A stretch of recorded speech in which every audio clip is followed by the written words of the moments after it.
Eh bien le bonjour, on est bientôt en 2025 et pourtant on n'a pas vraiment avancé je pense. Les résolutions qu'on avait en 2024 sont un tout petit peu tombées à l'eau et on a envie de changer.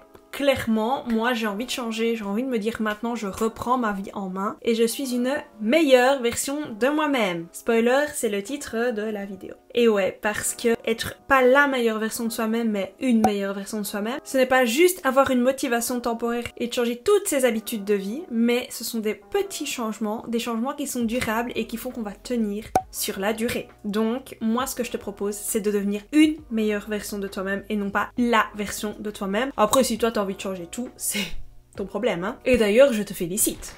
Mais moi, c'est pas ce que je veux et c'est pas ce que je veux t'inculquer parce que clairement, on se met beaucoup trop de résolutions, on se met beaucoup trop vite d'objectifs et c'est clairement ce qui fonctionne pas finalement. Donc la première, c'est que tu vas faire un journal d'inversion. Un journal d'inversion, qu'est-ce que c'est, Kezako? Mais qu'est-ce qu'elle nous baragouine encore? C'est un journal de ce que nous n'aimerions pas devenir. Waouh, c'est super dur à dire. Ce que nous n'aimerions pas, voilà, devenir. Donc, veux pas rester dans les 60 kilos. Parce que, voilà, imaginons t'es à 62, tu ne te mets pas un objectif de je veux perdre 10 kilos. Bah non, si tu dis je veux pas rester dans les 60 kilos, ça veut dire que tu veux au moins perdre 2 kilos. En fait, le truc, c'est qu'il faut pas toujours parler au négatif, certes, mais il faut arriver à se dire, je veux au moins réussir ça. Pas se donner un objectif, parce que si par exemple, tu te dis, moi, mon but, c'est d'arriver à terme d'ici 6 mois, d'arriver à me lever tous les jours à 5h30 du matin. Et pour le moment, tu te lèves à 8h. Le but, c'est de te dire peut-être, je ne veux pas devenir cette personne qui se lève après 8h ou après 7h30. Comme ça te laisse une marge. Même si tu te lèves à 7h25,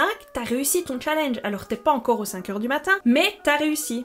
Tu comprends ce que je veux dire? Donc la première chose, c'est tu prends un carnet, tu prends un journal, tu prends un tableau. Alors le problème, c'est que si tu prends ton téléphone, ce que tu ne veux pas devenir, tu ne le verras jamais. Tandis que si tu prends un petit post-it, où sont mes post-it? Ah, j'ai perdu mes post-it. Bon, ils sont à terre, mince. J'ai fait tomber mes post-it, mais si tu prends un petit post-it et que le petit post-it, tu le vois tous les jours quand tu te lèves ou que tu vas travailler, ça te donnera envie parce que tu le verras. Mais on va faire un sondage. Qui, dans son téléphone, connaît absolument toutes ses notes de téléphone? Parfois, tu vas aller dans tes notes de téléphone, tu vas retrouver des vieux cadavres et tu ne sais même pas de quoi ça parle. Est-ce que toi aussi, dans tes notes de téléphone, alors je pars un peu sur quelque chose qui n'a rien à voir, mais est-ce que toi aussi, dans ton téléphone, t'as des numéros de téléphone? Parce que parfois, t'es au téléphone avec un organisme, on te donne un numéro ou une adresse mail, et t'en as besoin sur le moment même, donc tu le notes. Mais tu ne dis pas à qui c'est, et 6 mois après, tu retombes sur ce numéro, tu dis, tiens, c'est quoi ce numéro de téléphone? Je sais pas ce que c'est. Moi, ça m'arrive plein de fois, donc il faut pas le noter dans ton téléphone, et c'est vraiment de l'avoir en version papier et non pas en version numérique. Voilà. On passe à la deuxième? Ouais, on va passer à la deuxième, c'est vachement bizarre. La deuxième, alors tu vas me dire c'est encore plus bizarre, c'est qu'il te faut un mentor invisible.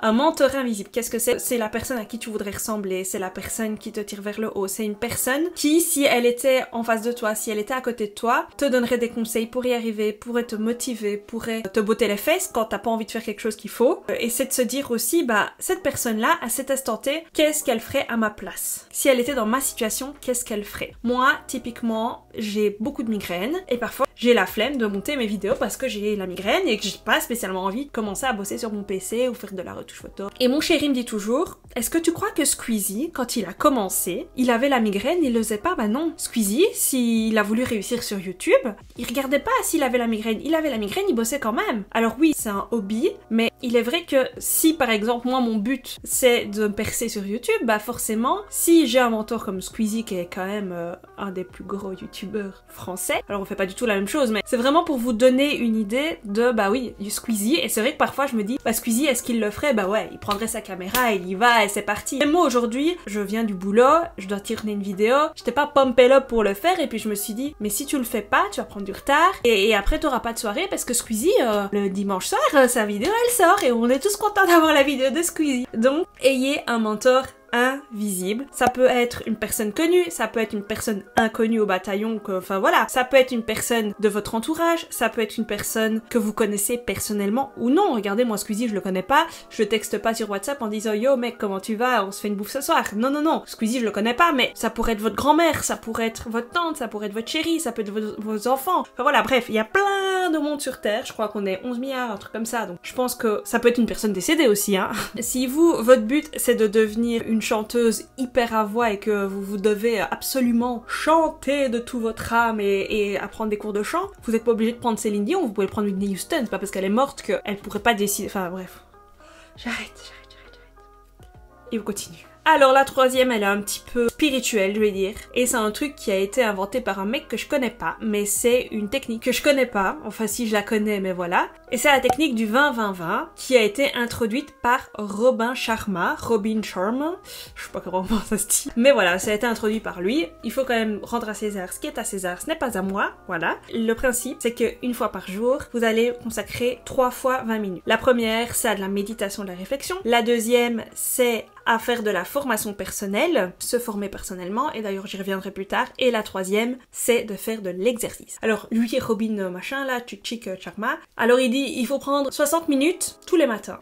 Clairement, moi je me lève déjà à 6h du matin quand tout va bien. 6h du matin, j'ai pas le temps de me lever à 5h, on est d'accord, pour faire 20 minutes d'exercice, 20 minutes pour se former à je sais pas quoi, et 20 minutes pour te faire de la réflexion. Moi ce que je te propose, c'est de ne pas faire les 60 minutes d'un coup, mais c'est de les faire petit à petit dans la journée. Typiquement, faire ton exercice, tu peux le faire sur ton temps de midi, tu peux aller marcher, tu peux après avoir été chercher les enfants à l'école ou après avoir fini le boulot, d'aller marcher, d'aller faire tes courses, plutôt que d'aller à la boulangerie du coin et de prendre ta voiture, bah tu marches. Ça te fera ton exercice, c'est de faire un peu de ménage. Je sais pas toi, mais moi, mon ménage, clairement, j'ai l'impression de faire mon sport. Voilà, c'est comme ça. Je suis une grosse flemmarde et j'ai pas de conditions physiques. Typiquement, la formation personnelle, ça peut être ne fût-ce que lire un livre. Lire un livre, c'est pas de la formation, tu vas me dire. Ben oui, mais de la formation, t'es pas spécialement obligé de lire La taxidermie pour les nuls, mais ça peut être simplement de lire un livre de dev perso. Typiquement, mon chéri, il adore pour l'instant jouer à des jeux sur téléphone où il y a de la culture générale. Finalement, bah il se forme en jouant, mais il fait quand même de la formation perso,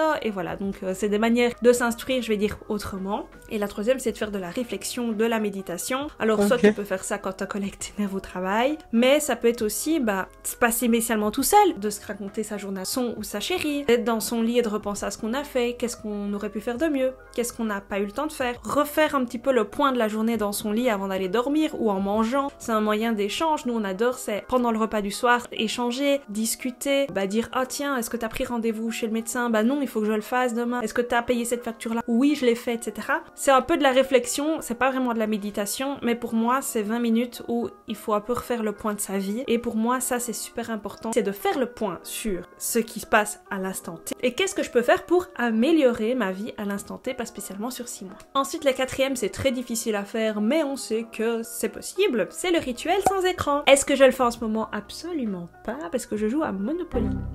Voilà. Alors moi, ce que je te propose, c'est de faire un rituel, un petit test, et on peut le faire tous ensemble, c'est une semaine sans écran. Alors je te dis pas de faire une semaine sans écran total, parce que je te jure que sinon tu vas devenir cinglé, et de toute façon c'est clairement pas possible. Enfin moi je ne voudrais pas me passer de mon téléphone quand je pars travailler. Le jour où il m'arrive un quoi, que j'explose mon pneu, que j'ai un accident, évidemment c'est le jour où t'as oublié ton téléphone, hein, c'est toujours comme ça. Mais c'est de faire le petit rituel du tous les jours après 20h, j'ai décidé de couper mon téléphone. Voilà. À partir de 20h, je vais au lit, je coupe mon téléphone et je ne regarde pas la télé. Ça va me permettre de lire un livre, ça va me permettre de discuter, ça me permet de faire du tricot, du coloriage, du mandala, du diamond painting, même si du diamond painting dans son lit, à mon avis, ça doit être un peu galère. Mais bon, t'as compris le truc, c'est que il faut essayer de se déconnecter un peu, se déconnecter des réseaux sociaux. Je pense que c'est important et je pense aussi que ça fait du bien. Le fait d'être dans le FOMO, donc de Fear of Missing Off, je l'ai déjà parlé, la peur de rater quelque chose, finalement tu rates plein d'autres choses qui sont plus importantes que de savoir qu'il y a eu un attentat là-bas, tandis que t'as peut-être loupé le fait que ta fille savait compter jusqu'à 10. Tu vois ce que je veux dire? Donc parfois se déconnecter un peu des réseaux, déconnecter un peu des écrans, ça fait du bien, ça permet de voir d'autres choses qui sont plus importantes que les écrans et que ce qui se passe sur internet, parce que tu vis le moment présent et les proches qui sont quand même en face de toi et qui sont en train de te parler sont quand même un peu plus importants que je sais ce qui se plat encore sur Facebook. Ensuite je te parlais du truc de Charmine machin Robin truc, oulala ça va plus du tout, mais bref t'as compris, d'apprendre quelque chose. Et je vais te proposer de faire, c'est d'apprendre quelque chose de ridicule. Je te parlais tantôt de la taxidermie. Je ne sais pas pourquoi j'ai sorti ce mot-là, parce que c'est pas du tout dans mes notes. Parce que t'as réellement cru que je n'avais pas des notes sur le côté, si. Apprendre quelque chose de ridicule, ça va permettre à ton cerveau d'être stimulé de manière différente et sans pression. Quand on te donne une formation au travail, le but, c'est de pouvoir l'appliquer au travail. Donc t'as une certaine pression, parce que si tu fais quelque chose de mal, t'as un avertissement. Si t'as trop d'avertissement, t'as un blâme. Si t'as un blâme, t'es viré. Si t'es viré, t'as plus de boulot et tu sais pas payer ta maison. Tu vois ce que je veux dire? Mais si tu veux apprendre à dessiner une licorne ou à jongler, si au bout de 3 mois t'arrives toujours pas à dessiner une licorne aussi belle que tu voudrais, c'est pas très grave. C'est pas ça qui va t'empêcher de payer ta maison. Tu vois ce que je veux dire? Donc apprendre quelque chose à ton cerveau, donc le fait de se former, les petites 20 minutes par jour, par exemple de s'entraîner au dessin, il n'y a pas de pression, c'est une espèce de hobby, peut-être que tu vas trouver des passions pour la taxidermie, c'est vachement bizarre ça par contre, c'est le fait d'empailler des animaux, comme ça t'es pas obligé d'aller chercher sur internet. Tu vas peut-être trouver une passion pour le tricot, tu vas peut-être te lancer dans la fabrication de vêtements, tu vas peut-être devenir super stylé et devenir un styliste de renommée, on ne sait jamais. Monsieur Christian Dior, si vous passez par là, bonjour. Dites-nous comment vous avez fait pour percer. Mais voilà, apprendre quelque chose de ridicule, ça peut servir. Parfois ça sert, parfois on pense que des manuels de survie ça ne sert pas. Et le jour où tu prends l'avion et que ton avion se crache, t'es quand même content d'avoir lu ce livre il y a 5 ans. Voilà.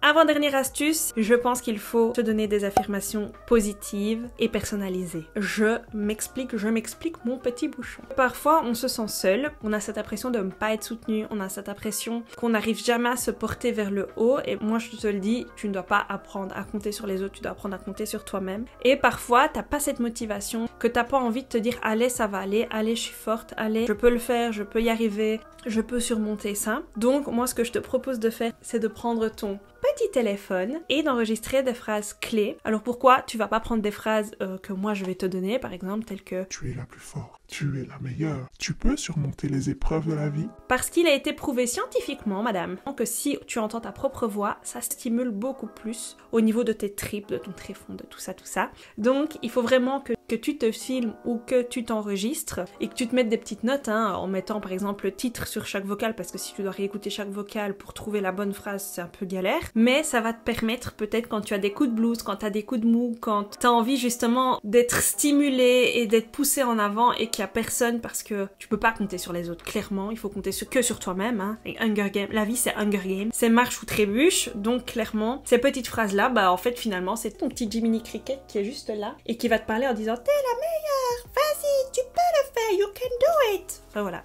t'as compris le truc. Je t'invite maintenant à rester jusqu'à la fin de cette vidéo et puis de commencer à le faire. On va terminer par un petit défi qui s'appelle les 30 jours du silence. Alors les 30 jours du silence, ça veut pas dire de fermer sa bouche pendant 30 jours parce que les gens ils vont te prendre pour une cinglée et clairement quand on bosse ou qu'on vit avec des gens, c'est pas possible, sans blague. Mais 10 minutes par jour, c'est de prendre le temps et de choisir un moment où tu es censé parler, où tu parles pas, pour te reconnecter à toi-même, pour penser, pour réfléchir, pour écouter les bruits environnants, pour méditer, pour essayer de ne pas faire quelque chose. Donc c'est pas, déjà pendant 10 minutes par jour, moi je parle pas dans ma voiture, donc je vais prendre ces 10 minutes là. C'est vraiment de prendre un moment où t'es pas concentré à autre chose, donc pas lire un livre, parce que finalement, quand tu lis un livre, ton cerveau pense à autre chose, ou quand tu conduis, parce que pareil, ton cerveau il est occupé à quoi? Il est occupé à conduire, finalement, à regarder les panneaux, à gauche, à droite, le rétroviseur, est-ce que j'ai mis ma bonne vitesse, est-ce que le siège est assez chaud, est-ce que les enfants ne sont pas en train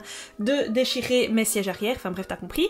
Donc, vraiment prendre 10 minutes où t'es en train de rien faire, 10 minutes à regarder le plafond, j'en sais rien, pour essayer de réfléchir, d'avoir du silence, de se concentrer sur ce qui s'entoure. Et tu vas voir que ton cerveau va commencer tout seul à penser à certaines choses peut-être qui sont passées, qui vont se passer, de méditer finalement, et peut-être aussi de te dire « Ouah, je suis super fière de moi aujourd'hui, mon chef il était content parce que ouah, ma fille, je suis super fière, elle a fait ses premiers pas aujourd'hui. » Peut-être que si t'avais pas pris ces 10 ou 15 minutes, là pour faire quelque chose, tu n'y aurais peut-être jamais pensé. Tu ne te serais jamais dit « Ouah, je suis super fière aujourd'hui parce que aujourd'hui j'ai fait ça et c'était pas facile mais j'y suis arrivée. » Voilà. Simplement. Donc, prends du temps pour toi, compte pas sur les autres, ça aussi c'est un mot fort, mais ne compte pas sur les autres, prends du temps pour toi, pense à toi et motive-toi.